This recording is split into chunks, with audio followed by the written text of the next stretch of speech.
From my earliest memories, I knew I was a disappointment. My parents never said it outright, but they didn't have to. Their expressions told me enough, especially after my sister Kate arrived 3 years later. I was Jenna, their firstborn daughter, and I would never quite measure up to their hopes for a son. I once overheard my mom telling my dad, maybe the next one will be a boy, after Kate's birth. But due to complications, there wasn't going to be a next one. Their dream of having a son faded, and they shifted their hope toward the possibility of grandsons someday. Growing up, I watched Kate charm our parents effortlessly. She had a knack for it, flashing those big brown eyes to get whatever she wanted, while I learned to rely on myself. I knew I had everything I needed: clothes, food, a roof over my head, and an education. But emotional warmth was always scarce, at least for me. I gradually accepted this, building my own sense of self-reliance. In high school, I announced over dinner, I'm going to study economics. Mom and Dad exchanged glances. Are you sure, honey? Mom asked hesitantly. What about something more suitable for a young lady, like teaching or nursing? Despite their objections, I held firm, already having secured a partial scholarship to State University. My resolve only seemed to confirm their disappointment, and as usual, they barely hid it.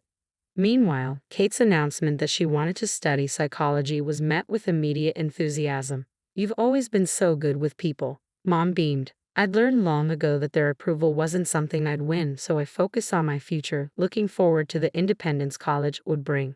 During my sophomore year, I met James, a senior in the economics department.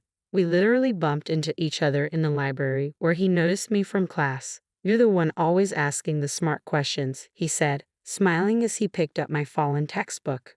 Surprised to be noticed in a positive way, I accepted his invitation for coffee.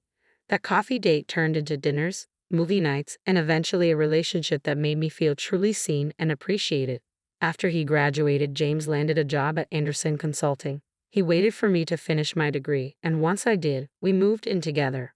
During his first visit to my parents' house, they immediately warmed up to him, doting on him and hanging on to his every word. I couldn't help but notice the stark difference in their reaction to him compared to me. They finally had the son they always wanted, if only through marriage.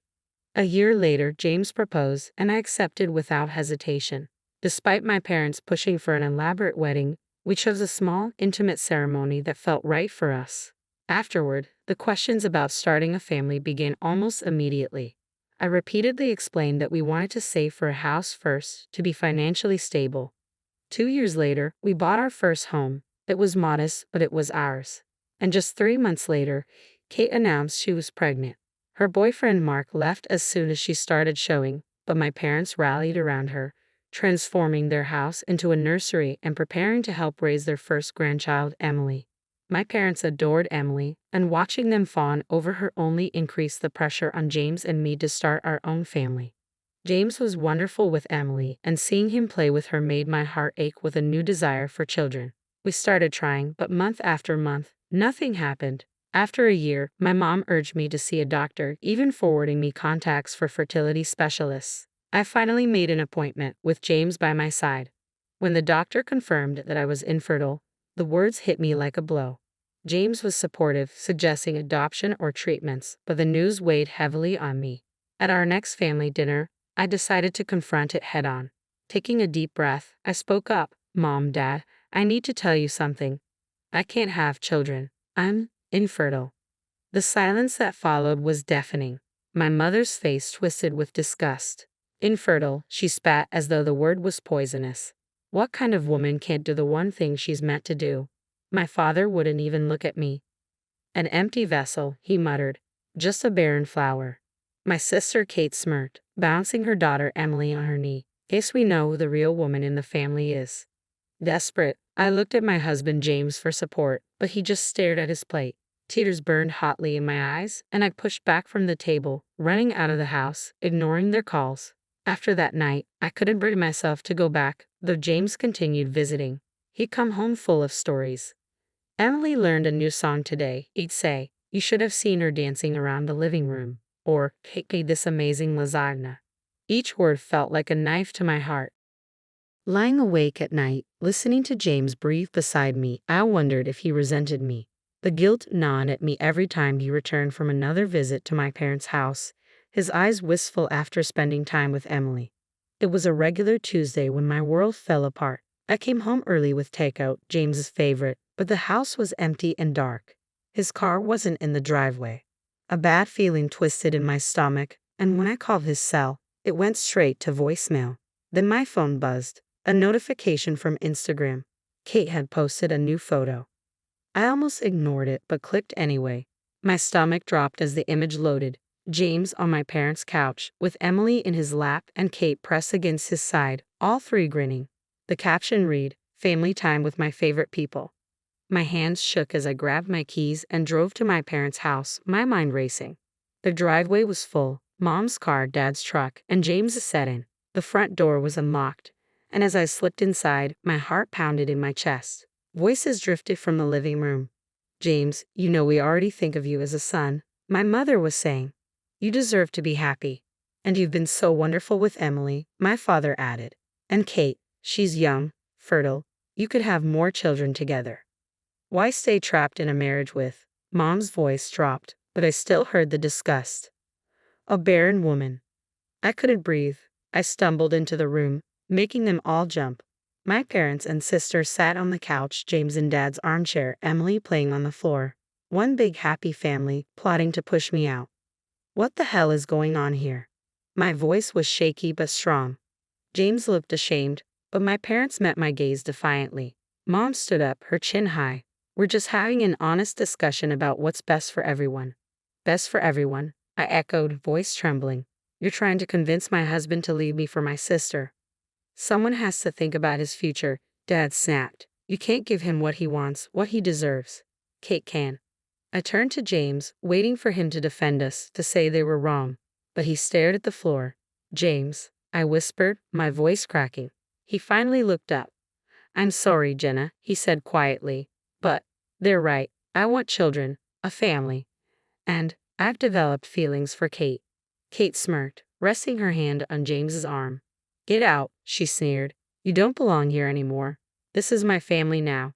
I stared at each of their faces. My father's stern disapproval, my mother's cold satisfaction, Kate's triumphant smile, and James's guilty avoidance.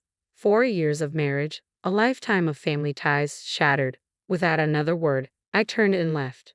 The divorce was quick and cold. We split everything down the middle, and I moved into a small apartment across town, throwing myself into my work, trying to forget. But social media had other plans. One morning, my coworker gasped at her phone. "Oh my God, Jenna, I'm so sorry. I forgot to unfollow your sister." She tried to hide her screen, but I'd already seen it. Kate in a massive white dress, James in a tux, my parents beaming beside them. "It's fine," I said, even though it wasn't. A year later, another announcement popped up. "Welcome, baby Rose." My replacement had provided the daughter they'd always wanted, giving James his perfect little family. I deleted all my social media accounts that day. Life, however, has a funny way of surprising you. I was grocery shopping one Saturday when my cart collided with someone else's. "I'm so sorry," a deep voice said. I looked up into the kindest brown eyes I'd ever seen. "I'm Michael," he introduced himself, helping me gather my items. "Can I buy you a coffee to apologize?" One coffee turned into dinner, then dating, and suddenly, I was falling in love again. This time, I was honest from the start. 6 months into our relationship, one quiet evening, I took a deep breath. "I need to tell you something." I had come to terms with the fact that I couldn't have children. I was infertile. When I told Michael, he took my hands, his eyes full of love. "Jenna, I love you. If we want kids someday, we'll adopt, or we won't. I just want you." We married in a small, intimate ceremony at the courthouse with just a few close friends. No family drama, no extravagant expectations. Just love. A year into our marriage, I began feeling strange, waking up nauseous and getting dizzy at odd times. Michael insisted I see a doctor. "Mrs. Chen," the doctor said, looking at my test results, "congratulations, you're pregnant." I stared at her. "That's impossible. I'm infertile. I have the tests to prove it." She smiled kindly. "The human body is mysterious. Sometimes, despite all odds, pregnancy happens, even in cases diagnosed as infertility. It's rare, but it happens." Michael and I cried together that night, tears of joy, disbelief, and hope. I kept the news from my family. They had lost the right to share in my happiness long ago. 9 months later, I held my son, a perfect 7 pounds, 6 ounces. We named him Alexander, defender of mankind. Looking at his tiny face, I felt nothing but pure love. No bitterness, no regret, no anger. Life settled into a beautiful rhythm. Alexander grew, and Michael was a perfect father. We rarely ate out, savoring family dinners at home. But one evening, when Michael got a promotion, we decided to celebrate at a downtown French restaurant, Lamb Zone.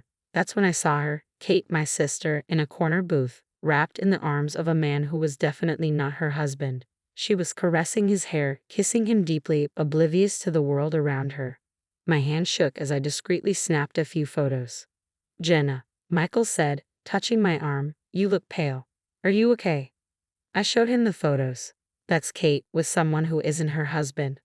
Michael's jaw tightened. He knew our history, how Kate and her husband James had hurt me deeply. "Are you going to send those to him?" he asked gently. I hovered over the send button. One click, and I could turn their world upside down just as they'd done to mine. But I finally saved the photos to a secure folder. No, I'm better than that. A year passed, and Alexander was blossoming with Michael's kind eyes and my stubborn chin. One day, while visiting a friend in my old neighborhood, we decided to take Alexander to a nearby park. As we rounded a corner, we ran into them, my parents, Kate, and James. They saw us, and their faces turned cold as if they wanted to pretend we were strangers. But then they noticed Alexander, who was babbling about the toy truck he'd brought to the park. Mom stopped dead in her tracks. Who is this?" she asked. "This is my son, Alexander," I replied calmly. Kate let out a laugh. "Oh, please, we all know you can't have children. What agency did you adopt him from?" I held her gaze, savoring the moment. "I gave birth to him 3 years ago. No adoption agency involved." "That's impossible," Mom sputtered. "The doctors were wrong," I said evenly. "Sometimes, rare as it is, things happen." My dad's eyes filled with emotion. "A grandson? We have a grandson."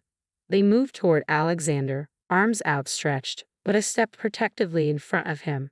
"No," I said firmly. "You don't get to claim him as your grandson. You threw me away. You lost that privilege." Kate's face turned red. She couldn't bear the shift in attention. "Get over yourself, Jenna," she snapped. "So, you managed to pop out one kid. Big deal. I still won. I have your husband, a real family, 2 beautiful daughters. Face it, you'll never be as good as me." My hand slipped to my phone. "Speaking of family, Kate, why don't you tell everyone about your friend from work?" James's face paled. "What is she talking about, Kate?" I pulled up the photos from the restaurant and held out my phone. "Here's your loving wife, dining with her friend. Most people don't kiss their friends like that." James' expression turned furious as he took the phone. My parents crowded around to see, their shock evident. "Who is he?" James demanded, his voice shaking. Kate stammered, He's just a friend." "Friends don't meet in dark corners and kiss like that," I observed coolly. "And they certainly don't have intimate dinners while their spouses are at home with the kids." The truth spilled out, and the scene devolved into chaos. Kate and James began shouting, my parents standing there in stunned silence. I took Alexander's hand. "Come on, sweetheart," I said softly. "Let's go home." We left them in the parking lot, their lives unraveling as my son chattered happily about the park. A month later, word reached me through the community grapevine. James had done his own tests after learning of Kate's infidelity. The results showed he was infertile, which meant Rose, the daughter Kate claimed as his, couldn't possibly be his. James left her, refusing to pay child support for either child. Kate moved back in with her parents, her life in ruins. They all tried to reach out to me, calls, emails, even showing up at our door. But I had moved on. "Please, Jenna," Mom begged through the door. "We made a terrible mistake. Let us be part of Alexander's life. He's our only grandson." "You should have thought of that before you called me an empty vessel," I replied. "Actions have consequences." Michael wrapped his arms around me later that night. "Family isn't about DNA," he said softly, watching Alexander play on the floor. "It's about love, respect, and loyalty. They showed you none of those things." He was right. My family was here, in this little home filled with laughter and joy, with my miracle son and my husband who loved me, whether I could have children or not. I had everything I needed. Sometimes, the family you're born into is the family you're meant to have. Sometimes you have to build your own with people who choose you back. I chose Michael and he chose me. We chose Alexander and he chose us back with every smile, every word, and every step. That's what real family is. And I wouldn't trade it for anything.